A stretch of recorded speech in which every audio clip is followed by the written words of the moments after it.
Assalamualaikum warahmatullahi wabarakatuh. Halo anak-anak, bagaimana kabar kalian hari ini? Semoga sehat selalu ya. Hari ini kita akan belajar matematika kelas 3 semester 2 KD 3.13, yaitu tentang diagram. Nah, diagram. Apakah kalian pernah mendengar kata diagram? Diagram merupakan salah satu bentuk penyajian data selain tabel. Perhatikan contoh tabel berikut. Berikut ini yaitu data tentang tinggi badan siswa kelas 3. Tabel terdapat kolom dan baris.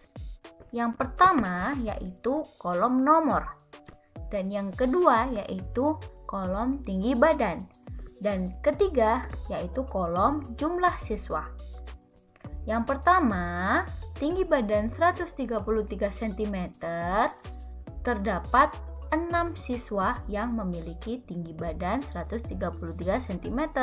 Kemudian, yang kedua yaitu tinggi badan 134 cm, terdapat 7 siswa yang memiliki tinggi badan 134 cm.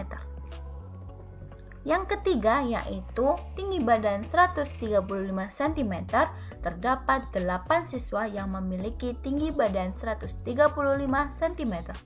Dan yang keempat yaitu tinggi badan 136 cm, terdapat 9 siswa yang memiliki tinggi badan 136 cm. Inilah contoh penyajian data berbentuk tabel. Selanjutnya, diagram memiliki beberapa jenis, yaitu 1. Diagram gambar, yang kedua diagram batang, dan yang ketiga diagram garis. Yang pertama, diagram gambar. Diagram gambar adalah bentuk diagram yang paling sederhana. Yang kedua yaitu diagram batang. Diagram batang adalah bentuk penyajian dalam bentuk batang dan persegi panjang. Dan yang ketiga yaitu diagram garis. Diagram garis adalah bentuk penyajian data dalam bentuk garis yang disambungkan dari titik data yang satu ke data yang lain. Nah, diagram garis penyajiannya hampir sama dengan diagram batang. Perbedaannya adalah pada diagram batang tahap akhir yaitu menggambar batang, tetapi diagram garis tahap akhirnya yaitu menggambar garis. Selanjutnya yang pertama adalah diagram gambar. Perhatikan cara membuat diagram gambar berikut. Ibu Huda adalah seorang pengusaha bunga potong. Huda mencatat banyak bunga yang terjual selama 6 hari dalam tabel berikut. Tabel berikut terdapat kolom hari dan kolom bunga yang terjual dalam ikat. Pada hari Senin, bunga yang terjual yaitu 80 bunga. Hari Selasa yang terjual yaitu 60 bunga. Hari Rabu yang terjual yaitu 40 bunga. Hari Kamis yang terjual yaitu 50 bunga, hari Jumat yaitu 90 bunga, dan hari Sabtu yang terjual adalah 120 bunga. Jangan lupa bahwa bunga yang terjual ini adalah dalam ikat. Kemudian bentuk diagramnya dapat dilihat di bawah ini dengan gambar bunga mewakili 10 ikat bunga. Jadilah seperti berikut. Jangan lupa untuk membuat kolom hari dan membuat kolom bunga yang terjual. Pada kolom bunga yang terjual, karena gambar bunga mewakili 10 ikat bunga, maka kita hanya perlu menggambar 8 bunga. 1, 2, 3, 4, 5, 6, 7, 8. Pada hari Selasa yang terjual adalah 60 bunga yang terjual. Nah, maka dari itu pada hari Selasa kita hanya perlu menggambar 6 bunga. 1, 2, 3, 4, 5, 6. Pada hari Rabu yang terjual adalah 40 ikat bunga. Jadi kita perlu menggambar 4 bunga saja. 1, 2, 3, 4. Pada hari Kamis yang terjual adalah 50 ikat bunga. Maka dari itu kita hanya perlu menggambar 5 bunga. 1, 2, 3, 4, 5. Hari Jumat yang terjual adalah 90 bunga. Maka dari itu kita hanya perlu menggambar 9 bunga. 1, 2, 3, 4, 5, 6, 7, 8, 9. Dan yang terakhir yaitu pada hari Sabtu, bunga yang terjual dalam ikat jumlahnya 120. Maka dari itu kita perlu menggambar 12 bunga. 1, 2, 3, 4, 5, 6, 7, 8, 9, 10, 11, 12. Selanjutnya yaitu diagram batang. Perhatikan cara membuat diagram batang berikut. Murid kelas 3 di SD Bakti berasal dari desa-desa yang berbeda.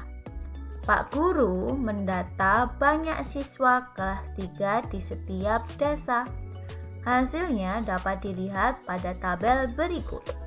Tabel berikut menunjukkan bahwa terdapat baris desa dan baris siswa. Yang pertama adalah Desa Sukamaju, Argopuro, Argomulyo, Ketindan, dan Bedali. Pada Desa Sukamaju, siswa kelas 3 terdapat 7 siswa. Pada Desa Argopuro terdapat 6 siswa kelas 3. Pada Desa Argomulyo terdapat 4 siswa kelas 3. Desa Ketindan terdapat 5 siswa kelas 3 dan Desa Bedali terdapat 3 siswa kelas 3. Maka bentuk diagram batangnya adalah seperti berikut.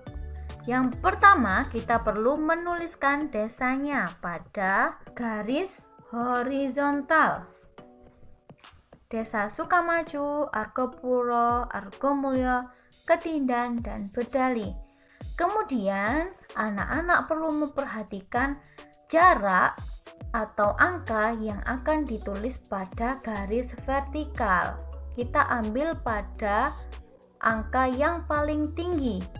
Angka yang tertinggi adalah 7, maka dari itu anak-anak dapat menulis angka yang lebih dari 7 pada batas atau jaraknya. Kita tulis angka 8 yang paling tinggi, lebih 1 ya. Nah, kemudian Sukamaju terdapat 7 siswa. Maka anak-anak dapat memberikan tanda pada garis yang lurus pada angka 7. Kemudian selanjutnya Argopuro terdapat 6. Sama halnya dengan Sukamaju, maka anak-anak perlu menandai garis yang lurus dengan angka 6. Selanjutnya Desa Argomulyo terdapat 4 siswa. Kemudian Ketindan terdapat 5 siswa.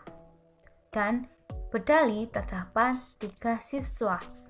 Yang terakhir, anak-anak ketika sudah menentukan garis atau sudah tepat pada angkanya, maka anak-anak perlu menggambar batangnya pada tahap akhir. Jadilah diagram batang. Selanjutnya yaitu diagram garis. Perhatikan cara membuat diagram garis berikut. Setiap hari Jumat sore, di Sekolah Buyung diadakan kegiatan pramuka. Kegiatan ini diikuti oleh semua kelas dari kelas 1 sampai kelas 6. Berikut data siswa yang mengikuti kegiatan pramuka. Pada tabel ini kita dapat ketahui yaitu yang pertama ada baris kelas dan baris anggota pramuka. Yang pertama yaitu kelas 1, anggota pramukanya yaitu 12 siswa. Kelas 2 yaitu 10 siswa. Kelas 3 yaitu 14 siswa. kelas 4 20 siswa, kelas 5 16 siswa, dan kelas 6 18 siswa. Bentuk diagram garisnya adalah sebagai berikut. Sama halnya dengan diagram batang, maka anak-anak perlu membuat garis horizontal dan vertikal.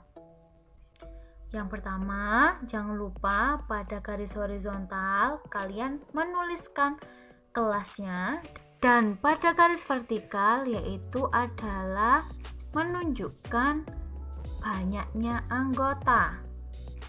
Jangan lupa memberikan jarak atau menulis angka yang paling tinggi. Nah, yang paling tinggi anggotanya adalah 20, maka anak-anak membuat grafiknya boleh menuliskan lebih dari 20 untuk batasnya. Maka dari itu di sini contohnya batasnya adalah 25. Selanjutnya, kita perlu membuat tanda kelas 1 yaitu sebanyak 12 siswa. Maka dari itu kita perlu menandai di antara 10 dan 15. Kelas 2 yaitu 10 siswa. Maka dari itu kita dapat tandai yang lurus dengan angka 10. Kelas 3 yaitu 14 siswa, maka kita tandai yang hampir dekat dengan angka 15. Di sini. Kelas 4 yaitu 20 siswa, maka kita memberikan tanda yang lurus dengan angka 20. Kelas 5 yaitu 16 siswa, kita tandai yang berada di antara 15 dan 20 siswa. Dikira-kira ya. Selanjutnya kelas 6 ada 18 siswa, maka kita tulis di antara 15 dan 20. Jarak antara 15 dan 20 yaitu adalah 5 angka, maka anak-anak dapat memperkirakan sendiri untuk angka 18. Selanjutnya kita tarik titik yang sudah kita beri tanda tadi. Jadilah grafik garis seperti ini. Demikian materi pada hari ini, semoga bermanfaat ya. Terima kasih atas perhatiannya. Wassalamualaikum warahmatullahi wabarakatuh.